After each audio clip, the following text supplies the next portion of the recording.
If you pronounce the first word as clothes, you're so wrong. Why? The ES are silent.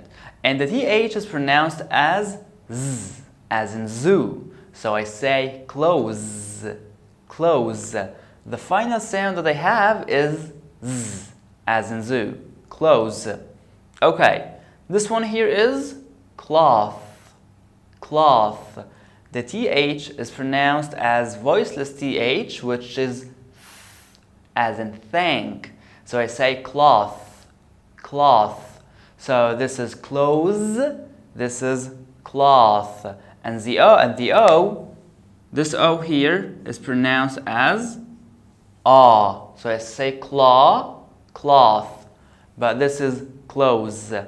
This one here, the verb is clothe. The TH is pronounced as voiced TH, as in there. So I say clothe. So this is clothes, cloth, and clothe. I hope that was helpful. If you have any questions, let us know down below, and I'll see you soon.